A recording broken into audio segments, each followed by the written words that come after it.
Sanbonani, everybody. We're coming to you live on a beautiful sunny, Friday. We're just trying to add value and really be involved in the conversation. So today I am going to be conversating with Baba Buntu. He's a founder of Afrikan Solutions, and he's a great contributor in the thinking and conversation of Africa and the ideas of Africanism. I think it is imperative for us to really discuss the issues of how our identity is African. So please wait patiently. We are trying to add him. He should be on in a few seconds. But there it is. Hey, Baba. Greetings, Pesihle. How are you, Baba? I'm very good, thanks. How are you?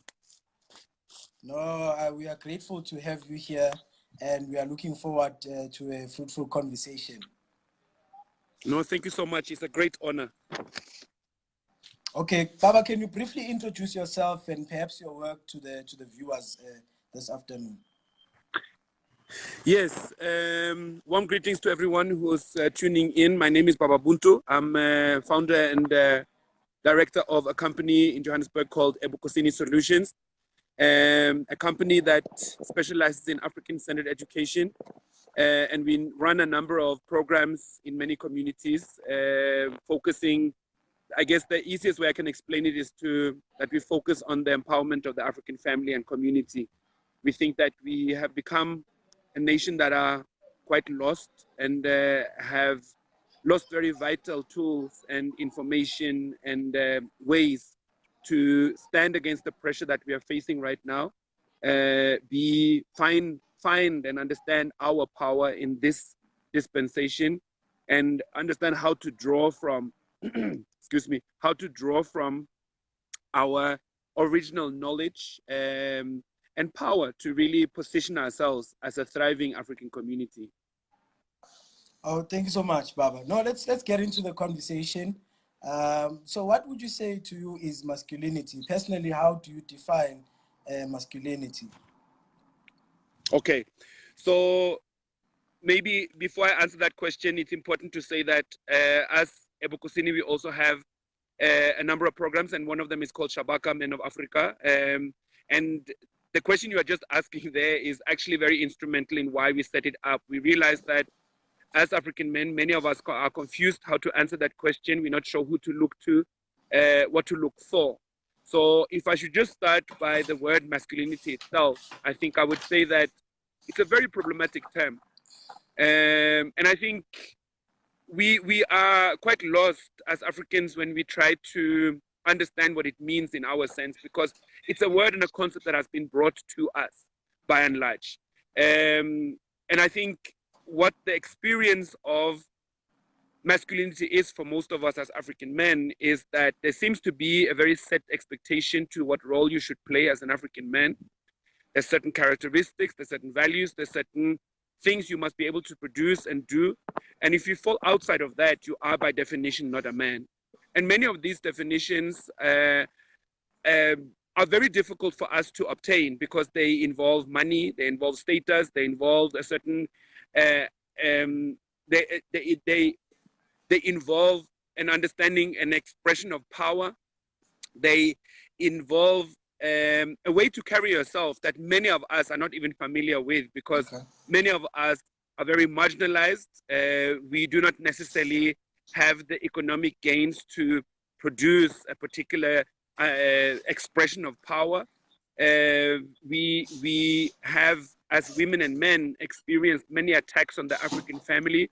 For instance, we see that in many families, the fathers are absent, or at least not as close to their children and their partners as should be ideal.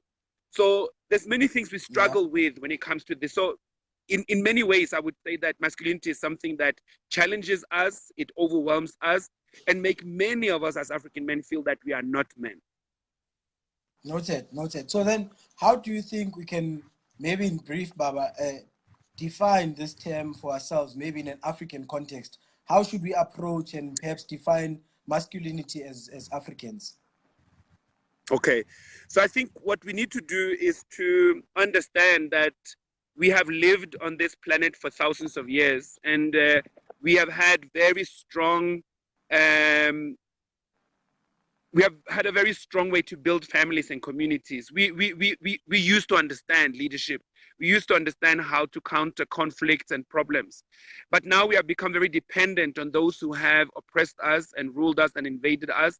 And we look to them for guidance. And I think that's the first thing we need to unlearn, because we have learned a very toxic and strange and colonial form of masculinity. Yeah. So for me, it starts with self-awareness. Okay. Who am I as an African man, and how did I end up the way that I am now? How did I end up being so infantilized? How did I end up with a land that I don't own? How did I land up not really being able to control and have any sense of power, and maybe even struggle with how I relate to even my own people? So self-awareness is a very, very important point for me. Healing is another point that I want to say, and I know that it's a bit of a confusing word as well, because to heal from what and how? I think we have lived now for hundreds of years with oppression, land being taken away from us, governance being a very strange place. We relate to the continent in very colonial ways. So there's a deep healing that we also need to go through, because we are not free of the colonization, what apartheid has done to us, what capitalism continues to do to us, what westernization continues to do to us.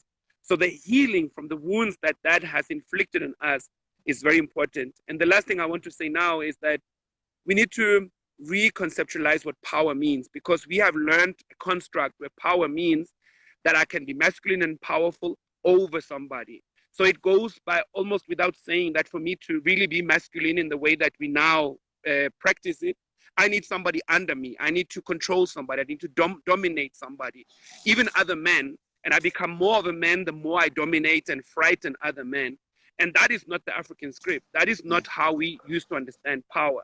Power can be shared. Power must be shared. Power belongs to women and men. We might have different roles in how we exercise it, but it's something that we need to share and co-produce. Okay, Baba, thank you so much. Maybe a last question.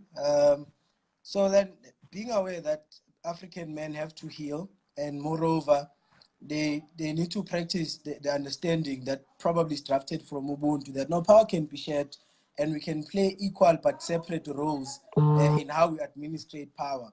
How then do we position that masculine understanding globally? Because as you said, the global community continues to be capitalistic. It continues to be volatile to African knowledge and African understanding. So how do we then position the African masculine understanding so that it can be a shared concept in the globe?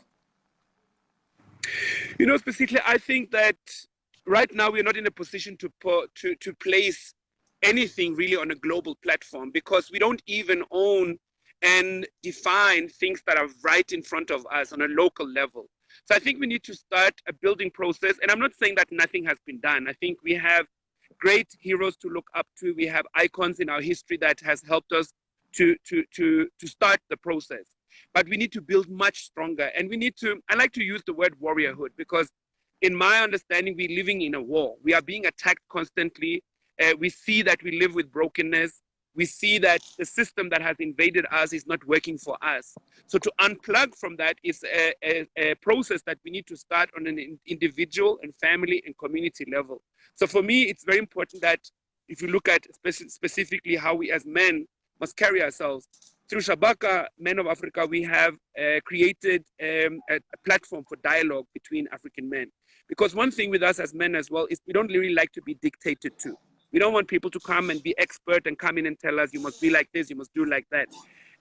We like to reflect, we like to dialogue. So we have dialogic platforms where men come together to discuss what is our problem, define what is our problem, and share how we can establish the solution. We have been doing this for now close to 10 years, and we see how it works. We see how healing actually comes into the place. We see African men being able to draw from a very different form of power. And I think the greatest stamp of approval that we get is from spouses and partners and girlfriends of men who maybe have developed in a quite wrong and toxic direction, and they call us and they say, thank you so much for what you have done for my boyfriend or my husband. He has found himself. He has a much stronger and much more beautiful platform to stand in as an African man. So for me, we do have solutions. It's not like we don't know what to do. I think we struggle with actually doing it. So we need to come out of our houses. We need to switch off the TV. We need to stop the music for a while and come out and discuss this together as African men and go deep, because there is no shallow and quick way we can solve this. No, thank you so much, Baba. Looking forward to a platform where we can actually do something. I think your contribution is really, really important, and we appreciate the work that you continue to do. Thank you so much for taking a moment in your busy schedule and sharing with us, Baba. It's a great pleasure, and thank you so much for the work that you do, and everyone who's tuning in and listening and watching this. Keep doing the work that you're doing. It's not like men are doing nothing. I think it's just that we need to do so much more. It's possible, it's necessary, and we will do it. Thank you, Baba. Thank you so much. Till another time. Give thanks. Bye-bye.